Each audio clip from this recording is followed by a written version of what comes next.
merci beaucoup Fresseya bi ñuy gunge ci matinal bi merci grand Asma Demba Ndiaye dégg nga Chérif de moom ci sosal ma la dëkk dégg nga mu naan je suis incorrect waaye yàlla baax na sos ak jaxase maag nit ñi jaxase maag téléspectateurs yi jaxase maag invité yi loolu nga fi nekkee. waaw moo leen wax sa jikko rek sa war a jikko parce que da nga leen nëbb sa jikko wax leen nag nga xam ne dara du leen bett après. waaw baax na sa xarit rek moo la koy wax daf laa bëgg rek xam ne xarit nga moo tax mu koy wax. très bien kon xam nga moo tax. mag doon naa bàyyi ci réew voilà. man sañoo wax ma teg si dara.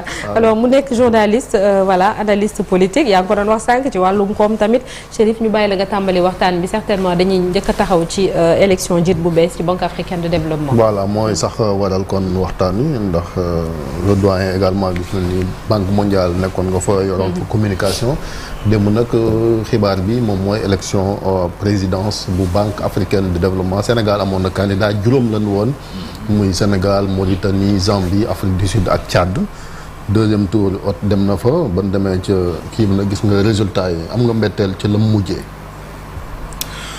wax dëgg yàlla aw ma mbetteel li tax aw ma mbetteel mooy condition élection yi ni mu demee xam nga boo nekkee sénégalais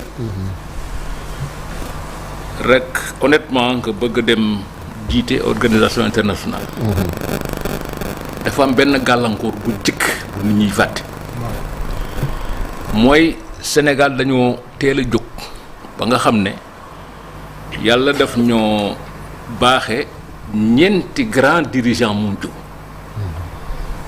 Amadou Mahtar Mbow UNESCO Jacques Diouf FAO Babacar Ndiaye BAD Lamine Diack I2AF donc mu doon ñeenti nit ñoo xam ne àddina bi yëpp dañ leen xam même Babacar Ndiaye bi dirigé woon BAD nga xam ni Banque africaine de développement rek la mais amoon na aura boo xam ne ñëpp dañ ko xam ci àddina bi ba nga xam ne fépp Sénégal ne dafa bëgg nekk candidat ku nekk day fàttaliku ne Sénégal jiite woon na fi ñeenti kuréel yu rëy loolu déjà handicap de départ la boo xam ne il faut que ñu koy sóoraale dans bu ñuy rechercher candidature ensuite bu élection fu mel na baat du élection boo xam ne ki jëkk mooy nit ki parce que bu fekkee nit ki rek la bu doon compétition la boo xam ne amul pays amul dara dañuy teg nit ñi rek ñu wote nit ñi xool ot mën na gañ parce que bu fekkee capacité la am na ko moom baat da nekk moom rek a ci nekkoon baat et cetera donc amoon na tous les atouts pour bu fekkoonte ne élection la boo xam ne comme examen la daal nga xam ni nit ñi dañuy toog fii rek ñu xool techniquement ku gën a baax ñu jël ko affaire de profil donc or élection baat ñëpp xam nañu du loolu élection organisation internationale dafa am nu muy demee et boo seetloo ni muy demee aussi doo xool rek yow sa candidat il faut nga xool yeneen candidats yi te booy xool sa candidat xool yeneen candidats yi di nga xam ni fii ñoo la raw fii yaa leen raw et cetera donc daal je crois que du loo xam ni dafa bettaate lool donte amoon nañu yaakaar ci moom bu baax ndax li mu wone ak ni mu mel. mais au vu de sa campagne bi nga xam ne peut-être def na ko état bu Sénégal jëm ko ci jàppale et tout foofu noonu fan la ñu fayiree ci wàllu diplomatie parce que am na réew yoo xamante ni peut-être on s'attendait à ce que ñu soutenir candidat bu Sénégal bii di Amadou Hott mais ce n'était pas le cas ñu soutenir le Mauritanien Sidi Ould Tah il y a peut-être 2 ans Sénégal ñun xamoon nañu ni dans 2 ans dinañ fal njiit bu bees ca BAD est-ce que du ci jamono jooju la ñu waroon def liggéey bi maanaam bien avant sax régime bii di ñëw. alors dafa am beneen jàngat bu ma ci def par rapport à ça. je crois que bépp candidat boo xam ne ba ngay déclarer sa candidature régime ba fa nekkoon du régime bi fi nekk bañ lay woteel doo gañe. je crois que loolu muy Sénégal ak muy feneen ci yam quand tu es un candidat entre 2 régimes qui ont changé par une alternance quel que soit le mode d'alternance moo xam élection démocratique la comme fii moo xam coup d'état militaire la moo xam nu mu mel le fait que nga newoon ci benn régime ñu yëkkati la fa beneen régime ñëw quelle que soit la bonne intention de ce régime là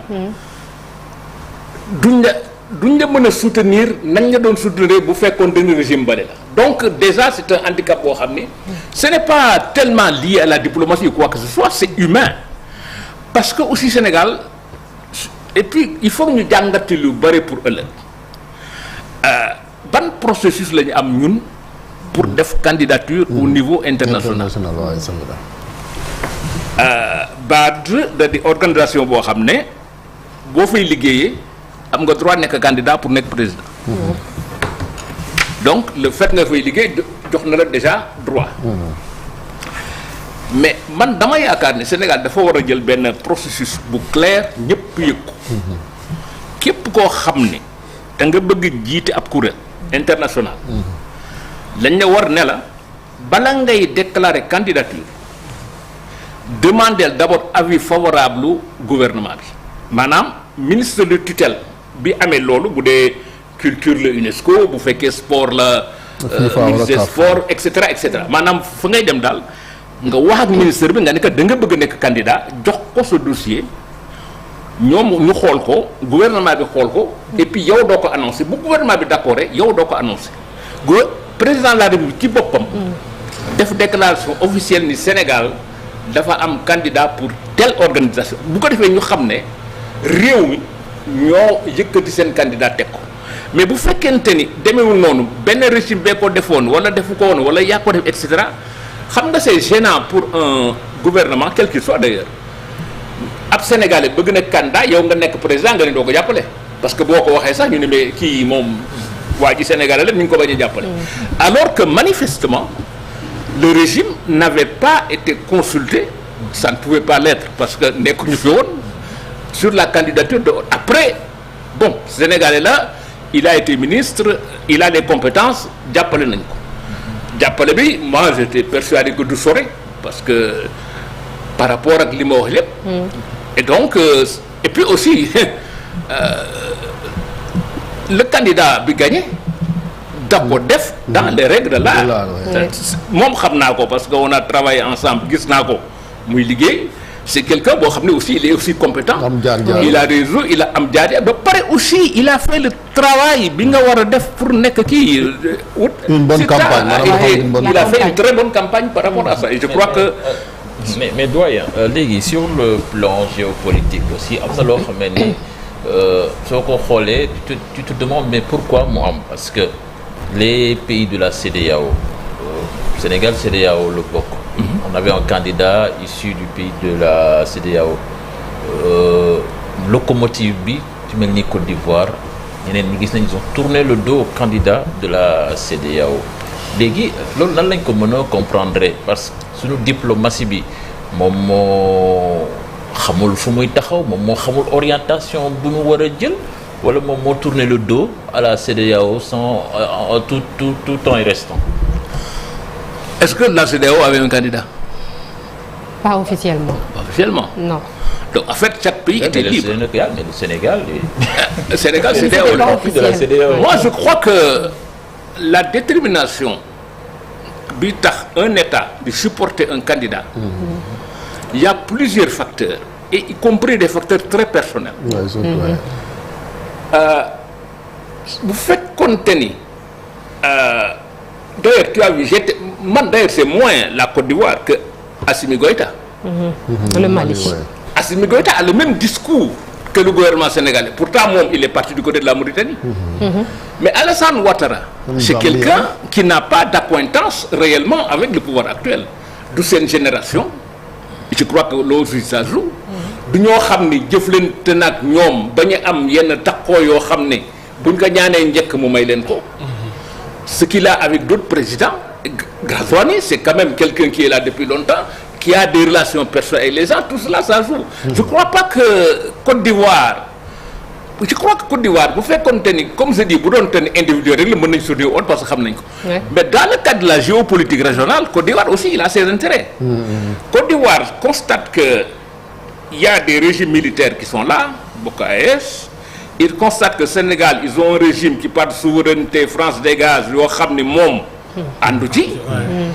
Et donc il se dit pour la BAD il vaut mieux avoir koo xam ne au moins maak moom on s'entend sur le plan des orientations économiques libérales.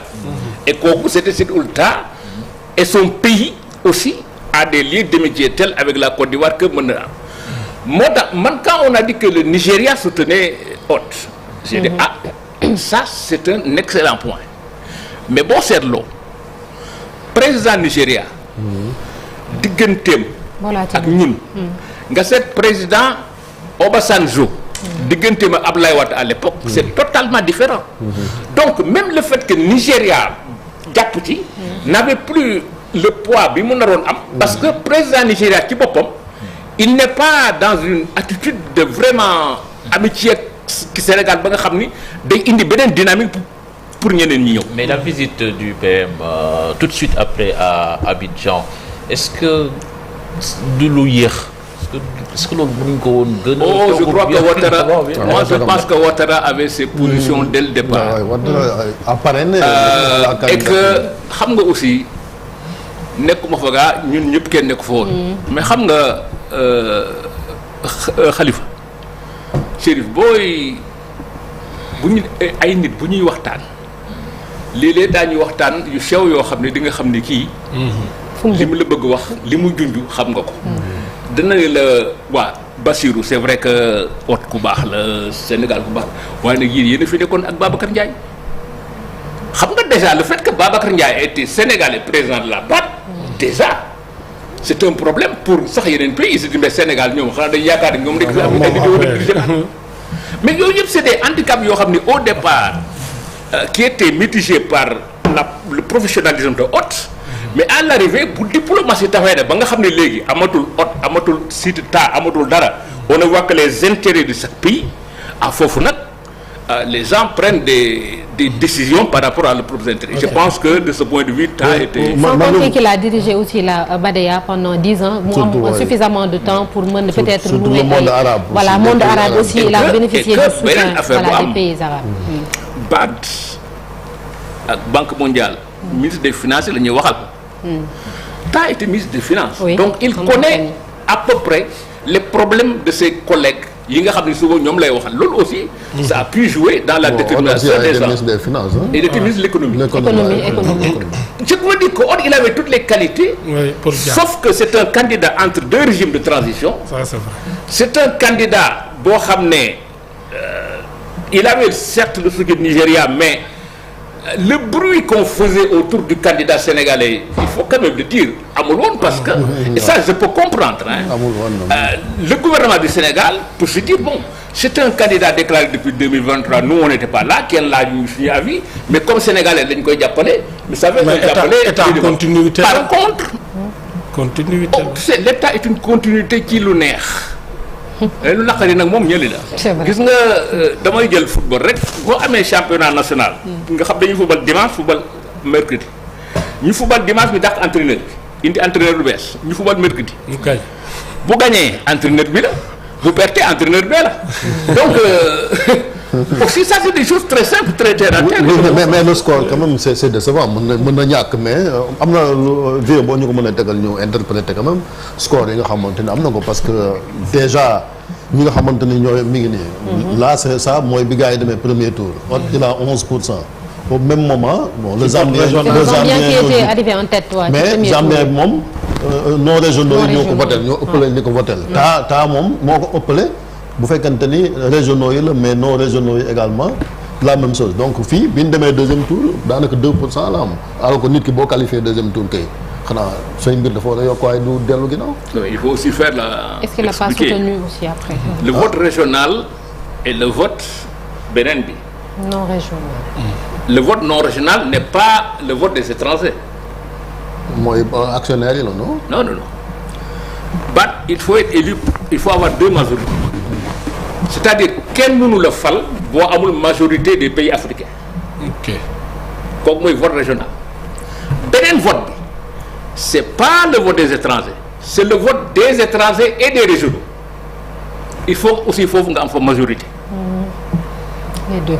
Parce que li ñuy bañ mooy nga am majorité Afrique africains yi ñëw à 90% fal la nga dem au niveau régional nga gagner uniquement par la voix des Africains non il faut que nga am fa majorité boo xam ne daañu yaakaar ni africains yi la ak étrangers yi donc tu as deux majorités 50-50 et je crois que le score de Hott n'est pas un score honteux hein je crois que vu toutes les toutes les péripéties, il a fait un bon score parce qu'il a été qualifié au premier tour. Il y a une qui a été, je crois, éliminée. La Sud-Africaine. Au deuxième tour aussi, il a été qualifié et il a été battu au troisième tour, je crois. Et je crois que, bon, élection là, à un moment... parce que le vote du premier tour, tu peux avoir un vote de quelqu'un qui dit, bon, de toute façon, dana am deuxième tour. xaaral ma voter Sénégal pour wan ni que Sénégal voter naa leen. Mais bu deuxième tour amee mu dee voter keneen. Donc, encore une fois, je crois que lii lépp c'est de la géopolitique. C'est des intérêts qui sont en jeu. Et les États fonctionnent uniquement en fonction de leurs intérêts. doyen man leneen la dama ko seetlu yaa ngi dem wax sànq ñu mag ñi nga am diriger nañu yenn institution yu mag yi mais nag déroutu Sénégal bi mën nañu wax sax ci Macky Sall la tàmbaleeg Ablaye Bathily Guèye duñu seetlu de fur et à mesure Sénégal lu mu xëccoo da koy ñàkk muy FIFA vice président muy CAF ba ci bii nii. lan moo waral OMS ak yëpp lan moo waral ñuy dellu ginnaaw noonu ci jamono yi ñu koy seetlu. gis nga man yaakaaruma ni dañu dellu ginnaaw c'est que ñun dañoo avancé woon trop avant les années 80 ñun ñoo fi amoon ay cadre xam nga am na jamono joo xam ni xam nga Sénégal nga da nga daan doctorat d'état ba pare doom liggéey yeneen dëkk yëpp boo amee doctorat tu es ministre ñun fii on avait un vivier boo xam ne d'abord économie William Ponty lañu jànge donc ils avaient déjà des connexions partout en Afrique ñu ci ëpp ils étaient déjà connus par Senghor qui lui-même avait un aura international bu mag donc on avait des atouts que les autres pays n'avaient pas yeneen pays ils ont avancé aussi ils ont avancé et aujourd'hui la compétition devient plus difficile que en 1974 wala ba ñuy fal keneen ak keneen léegi pour un candidat sénégalais qui a 4 candidats ou 5 de même niveau appartenant à des pays différents et foofu ce qui fait la différence c'est la diplomatie et peut-être que c'est là où peut-être la réflexion doit se faire quelle est aujourd'hui actuellement nii quelle est notre stratégie diplomatique personnellement je pense que amaguñ ko je pense wékkuma ko fenn mais de ce que je vois je pense qu'il y a encore une discussion interne parmi les gens qui nous dirigent sur les orientations stratégiques du Sénégal en matière de diplomatie. Tu as l'AES, tu as la diplomatie traditionnelle, tu as des professionnels diplomates qui sont là. Est-ce que ñooñu dañ leen écarter am déet? Est-ce que tu as une nouvelle race de diplomates yoo xam ni ils sont dans le souverainisme wala dans le panafricanisme wala dans autre chose? Je crois que fi mu nekk nii amaguñu une ligne directrice qui permettrait bu ñu amee candidat ñu ne nos premiers alliés on les connaît ils seront avec nous parce que ils sont dans la même ligne diplomatique.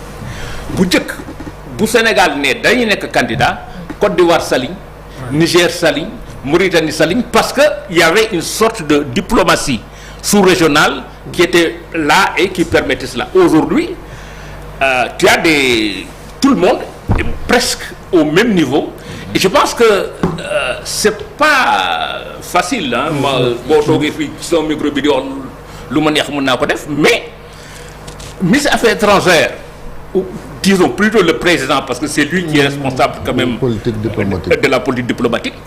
Je crois qu'il est dans des influences à côté de lui et qui devrait lui permettre de prendre demain une position. Si tu prends la diplomatie monétaire CFA, on n'en parle pas parce que c'est sûr qu'il y a des débats. Même si on n'était pas candidat, quel candidat aurait soutenu le Sénégal? Est-ce que ce serait la Mauritanie? C'est pas sûr. Peut-être que nous avons un exemple bien, ou le Tchadien, etc. Parce que on n'a pas encore le fil conducteur qui nous aurait permis de dire bon, on est un candidat, c'est sûr que Mauritanie l'y est. Mais selon le Premier ministre, c'est l'Afrique qui a gagné. Est-ce qu'on peut dire ça? L'Afrique gagne toujours quand il s'agit d'une organisation africaine qui ne peut être dirigée que par un Africain. Moi, je suis très content. Moi, je suis très content que Tall soit élu parce que, d'abord, il n'est pas de la CEDEAO. Mauritanie est sorti. D'ailleurs, je pense même que la première diplomatie sénégalaise serait de remettre Mauritanie dans la CEDEAO. Je pense que ce serait quand même intéressant. Alors, je crois qu'il faut le féliciter, se dire que maintenant on a un président qui a l'expérience et surtout ce qui est l'autre aussi, peut-être que c'est entré dans le jeu. Ni doon voter. Ils se sont dit mais Trump, il a enlevé ses 500 millions de dollars. C'est vrai, de la BAD. Donc le président va devoir chercher de l'argent. Lui, c'est il était à la BADEA. Donc il a des accointances dans des pays arabes. Peut-être que moom fond bi ñu naan perte encore que perte nga affaire du Trump la mën na xëy suba. refaire kii machine arrière. waxuma sa machine arrière tànni africain yi dañoo ñàkk ba sax quoi dama koy doubler mën na def loolu moom da ngay waar mais je pense que les gens se sont dit. ACTA il peut aussi mobiliser des fonds arabes. Parce que il a été à la BADEA il peut même mobiliser des fonds à la BADEA d'ailleurs. andi ko donc je crois que loolu aussi. ça fait partie de li nga xam ne. mën na pousser nit ñi ñu am ko. mais doyen votu Mali.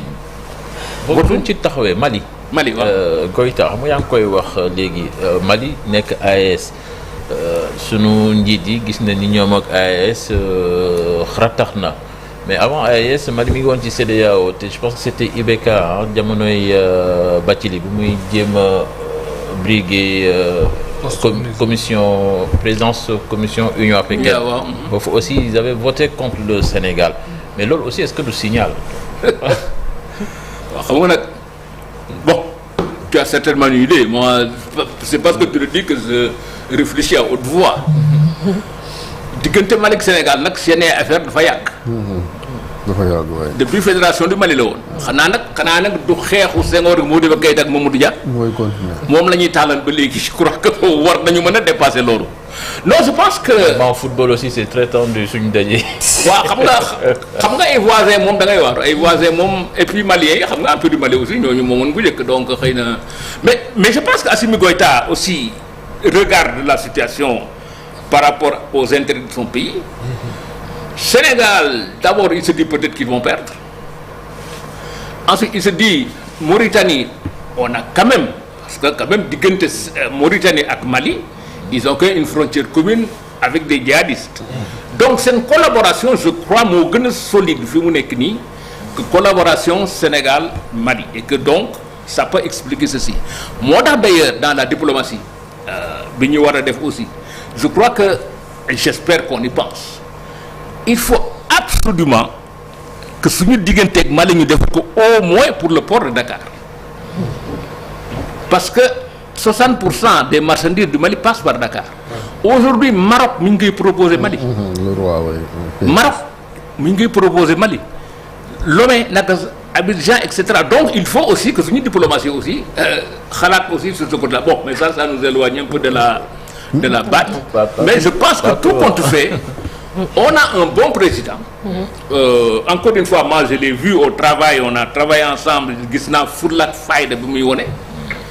Et j'ai entendu aussi ses discours bërki démb sur ses orientations globalement et je pense que il va faire un travail assez remarquable mais il faudrait aussi que moom Oulta quand même à la BAD qu'il voit un peu même à l'interne parce que je sais qu'il y a pas mal de problèmes foofu et je pense aussi qu'il faut que la BAD aussi soit plus indépendante par rapport à ses propres bailleurs. Ok, il y a eu un fait aussi boo xamee ne amoon na fi il y a pratiquement xawul sori mooy la sortie du Premier ministre sur la gestion de l'ancien régime ba jiiñ leen falsification de chiffres de nëbb nañu bor te xam nañ ni Hott il a été dans cette administration loolu est-ce que quelque part ça n'a pas pesé ci élection bi. Franchement, je ne pense pas. Je ne pense pas que les informations sur la situation économique du Sénégal aient pu influer le vote. Moi, encore une fois, moi je crois que avant même qu'il y ait des candidats, chaque État avait ses préférences sur le profil du gars qu'il fallait avoir. Et je crois que les gens ne regardent pas les détails. Peut-être, bon, s'il y a des problèmes éthiques, oui. Mais sinon, ils se disent c'est Macky Sall qui gérait quoi, c'est pas Hott qui gérait, etc., etc. Je ne crois pas que les gens aient regardé ça. Je crois qu'ils ont regardé, et ça, moi, je le dis peut-être que c'est pas vrai, mais enfin, moi, je crois, ils ont regardé que Babacar Ndiaye était président de la BAD. Et pour moi, une organisation aussi immense, aussi importante que la BAD, Sénégal jiite ko, Sénégalais war ko jiite waat, je crois que ça faisait problème. UNESCO dootu ñu fa nekk directeur général, FAO dootu ñu fa nekk directeur général, I2AF dootu ñu fa nekk président. Je crois qu'il faut quand même se dire que raisonnablement peut-être qu'il faut revoir même nos candidatures, comment les gérer, etc. Sinon, Hott aurait facilement passé, je pense. lan la ñu mën a jàng ci premier ministre après aussitôt mu recevoir taay ñu waxtaan kon mun nañoo jàpp ne ak fi jamono ji toll. crise ban premier ministre. Ousmane Sonko. ci Côte d'Ivoire recevoir ko loolu diplomatiquement ak tamit lan lañ ci mën a jàngatee. ah ñàkkul mu ne ko xam nga taa gis nga. c'est parce que Hott dafa nekkoon candidat rek mënuñu ko bañ a jàppale waaye man xam nga ni yow laa àndal non donc je blague non je pense que on est obligé de travailler avec lui de toute façon. De toute façon un président de la BAD investissement c'est un homme important ou une femme importante BAD sax d'ailleurs ñoom mos ñoo am jigéen de ñu jiite war nañu am nag jigéen nag en tout cas organisation yi bëri na góor lool tout à fait d'accord teel nañ ko éliminer daal. waaw jigéen ñi moom defe naa soxna si moom. non deuxième doon neuf président amul benn Tchadien bi doon njëkk a invité éliminé après. non je crois que le premier ministre du Sénégal a eu raison de rencontrer le président élu de rappeler les liens entre Sénégal et Mauritanie de rappeler même les liens entre tant qu'on est beaucoup xam na Sénégal bu baax et je pense que c'est lui dire que bon le Sénégal aura besoin des fonds de la BAD. La BAD est très présente au Sénégal. projet yu bari terre que je crois yu bëri donc même DER seen pavillon et je crois que ça va continuer ça va et le gouvernement actuel va certainement profiter des financements et c'est bon de le recevoir parce que aussi bon Sénégal gagne wu c'est un Ouest-Africain qui gagne c'est un Ouest-Africain francophone qui gagne c'est un Ouest-Africain arabe qui gagne ñun tim bu ñu neexee langaamu ci quoi bien que langaamu ga naay sul mais voilà taamoon suñu candidat aussi il faisait partie noo gisee candidature beeg taxawaayu presse sénégalaise bi journaliste bi lañ ko laaj ñëpp ah xam nga nag man wax dëgg yàlla gëwuma ni presse dana fal nit ci organisation yu mel nii mais presse dañ ko daaneel parce que les gens aussi regardent le profil du gars par rapport à la presse nationale et je pense que la presse nationale quand même n'a pas été d'une chaleur excessive de mon point de vue par rapport à la candidature de Hott mais aussi parce que peut-être que le gouvernement lui-même non est-ce que foofu lu tax ma nga laaj mooy est-ce que du ci Hott ak son staff aussi parce que on peut donner l'exemple de Ta en Mauritanie organiser na fa ay conférence de presse woo presse bi nous-même émission bi accordé ñu interview Hott depuis le début Ablaye Cissé il n'est pas là mais daw na seen ginnaaw pour am ko mënu ko am donc est-ce que lui aussi négul ba moo xaw a soofantal la presse sénégalaise là on le dit parce que on est témoin am nañ ci lu ñu leer quoi bon li nga wax ñaari exemple yooyu rek laa lay jox ça m'étonne de la part des gens qui conseillent en termes de communication parce que effectivement tu as été très présent dans les médias même fii dégg nga émission bi jàll na fi def na interview exclusive ak Abdoulaye Cissé ceux qui ont conseillé Sénégal on ne pouvait pas l'avoir avec lui ceux qui ont conseillé à Hott de ne pas répondre à la presse sénégalaise je crois on fait des erreurs pour ne pas dire plus maintenant lu tax ñu def ko xawma lu tax parce que aussi tu sais dans ces choses-là il y a beaucoup de choses qui yoo xam ne ëllëg lañ koy xam. des non-dits. waaw xam nga Hott a sorti une lettre très élogieuse pour remercier le président le soutien indéfectible de quelqu'un a dit que dans l'ADR il y a 3 fois indéfectible et que donc même donc et cetera donc yu bëri ëllëg lañ koy xam mais je pense que moi si j'étais en tout cas son conseiller je lui aurais dit écoute TFM n'importe quel journal qui t'appelle vraiment tu vas ne serait-ce que pour populariser tes vues que les gens parce que Sénégalais yi xam sax li xew c'est ça parce que même débat yi nga xam ne moom lañ doon def Washington nga xam ne il s'en est bien sorti pare foofu noonu moom ak Ould Tah ak peut-être le Zambien est-ce qu'on a eu écho de ça même Abidjan tam bañ fa demee di waxtaan maanaam c'est passé inaperçu daanaka non moo tax ma ne fondamentalement je crois que une leçon à tirer globalement pour tous les candidats dans tous les pays mooy quand tu es un candidat soutenu un président si son régime tombe bàyyi parce que les autres seraient gênés de te soutenir à fond comme il faut parce qu'ils ont leur impression au fond qu'ils sont dans une continuité de même régime ñun nag africain yooyu dañ ko xamul yooyu ñun li ñu xam mooy boo toogee la waa ji defoo yëpp dara baaxu ci malheureusement c'est comme ça qu'on fonctionne alors donc je pense que loolu c'est une leçon aussi qu'il faut avoir en plus de la leçon que Sénégal doit éviter de montrer que c'est un pays arrogant qui veut tout diriger. donte du lu ñu xalaat sax mais ce qui est important c'est mais la en Afrique aussi perception noonu ñu gisee la perception que les gens voilà ont Afrique dañu jàpp ni de ñu nous. aussi on Et regarde donc les gens de je haut, pense là. que loolu aussi war nañu ko seet xool aussi naka lañ koy régler est-ce que il y aura pas de pause ou est-ce qu'on va cibler disons des postes un peu moins prestigieux mais qui sont yoo xam ni mën nañ fa wane suñu mën-man. mais parce boobu que tam aussi dellu ginnaaw la de kon doyen bi nga doon bañ sànq moom lay lekk de bu ñu demee ba viser ay postes yoo xam ne c'est moins mais da ngay viser prestigieux postes yu mag. boobu gars yi ñu yow kenn yaa fa nekkoon. waaw Aujourd'hui, hier j'ai discuté avec quelqu'un. Patrice Talon, président du Bénin, a fait une analyse très simple. Man, suma Sonatel, enfin, je sais pas comment ça s'appelle là-bas, Benetel ou Madame suma Sonatel, aïe. Par contre, Sonatel au Sénégal, ñom aïe nañ. Mais il a signé un contrat avec Sonatel, né dama bëgg mel ni yéen ñëw leen. Donc les gens quand même prennent des décisions stratégiques pour avancer parce que da ngay jàng mooy benchmarking oui. Ouais. 1996 il y a eu un rapport de l'US à l'époque je crois que j'étais à l'USAID il y avait un rapport de l'USAID disant que dans les 20 prochaines années le Sénégal serait le premier pays en termes d'internet mais finalement c'est le Kenya qui l'a été et d'autres pays nous le potentiel qu'on avait dañu dem defi leneen. Et donc aussi il faut que ñun nag il faut aussi qu'on soit sérieux entre guillemets quoi. Bathily a fait une conférence bërki démb montrant que si on a été colonisé c'est parce que yeneen dëkk yi ils ont pu avoir benn saut technologique dans la navigation maritime. C'est exactement ce qui est en train de se passer avec l'intelligence artificielle. Nous qu'est-ce qu'on fait? Moi je crois que l'Afrique ci boppam doit mobiliser 500 000 ingénieurs pour travailler sur ça bu dul loolu daañu coloniser waat ëllëg.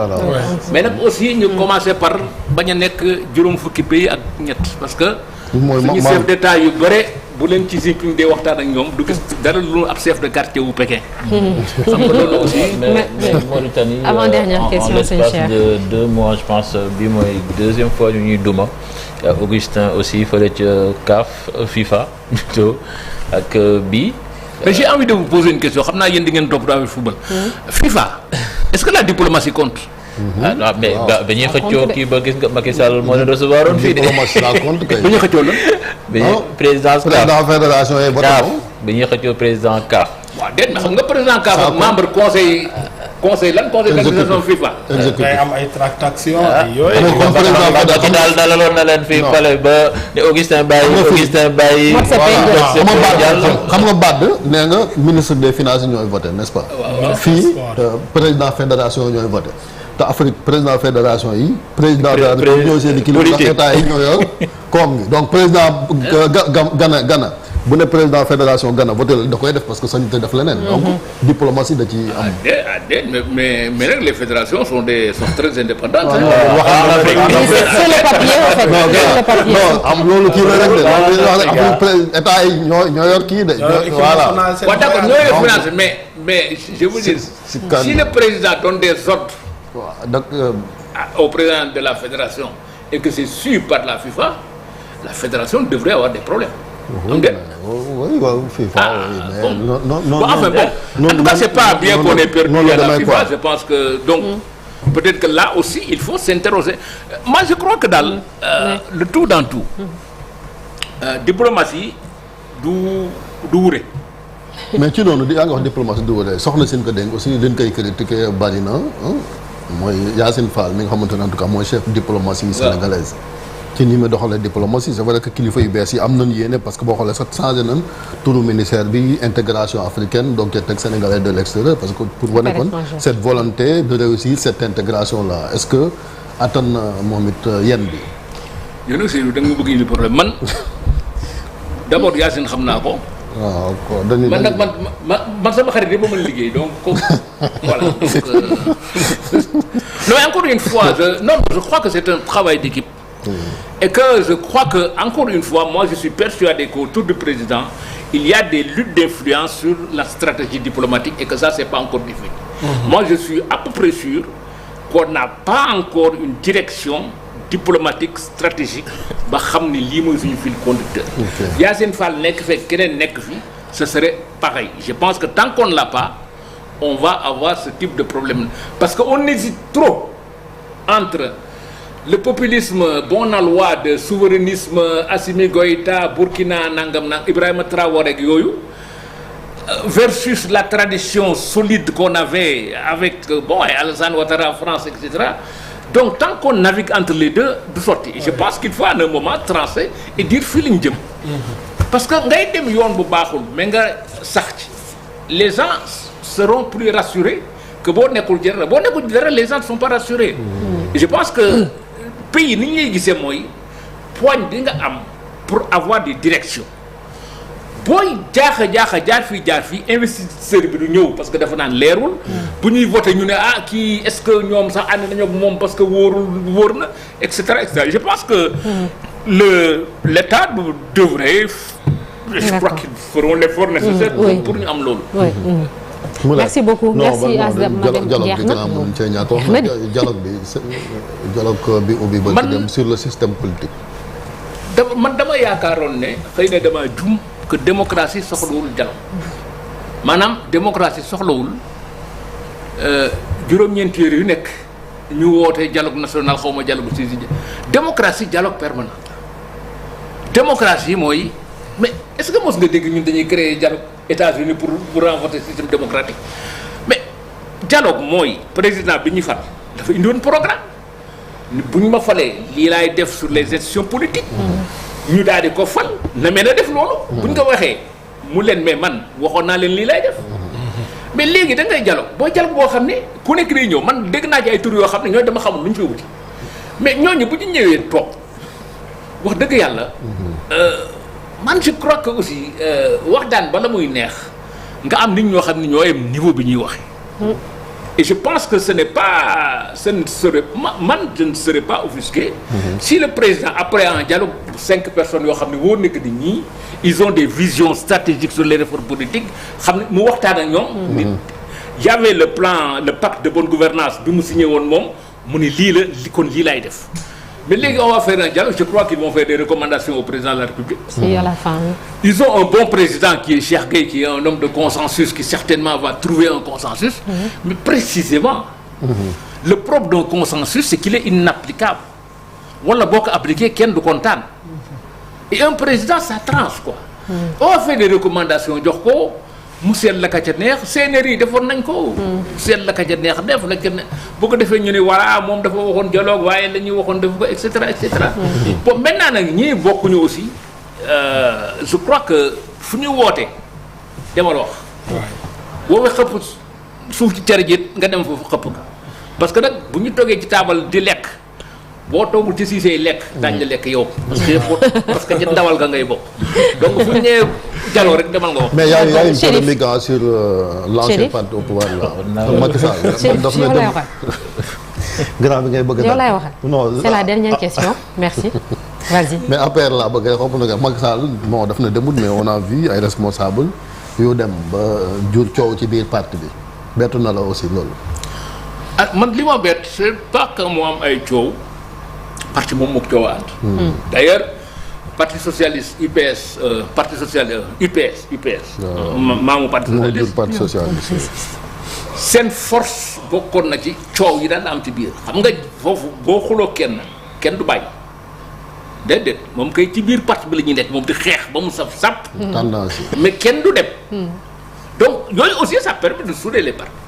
Ce qui m'étonne un peu c'est le président Macky Sall c'est qu'il soit resté dans le jeu politique. Franchement, je me disais que l'exemple d'Abdou Diouf allait être l'exemple de Abdou Diouf parce que Senghor voulait revenir au parti. Abdou Diouf moo bañ. Mais je me dis que bu ñu la falee mu jeex ce mandat jeex je crois qu'il vaut mieux s'éloigner parce que boo toogee dafay niru leneen quoi. Je pense que cette perception-là pose problème quoi. Maintenant mais si waay ki bokk ci APR. xam nga nag aussi suñu politiciens dañuy wax dëgg ku nekk sa business ngay xool. je sais que Macky Sall mii. ce n'est plus notre avenir. suma avenir mooy ma xool ñii naka laay defante leen ñoom. et je crois que ci loolu la ñu nekk. Sénégal président dafa am benn phrase boo xam ne dama bëgg ñu tere leen ko. naaga mënuñu ko bind ci constitution wax benn président amul droit wax je tends la main à tout le monde parce que boo ko waxee rek saison transhumance c'est la porte ouverte à tout.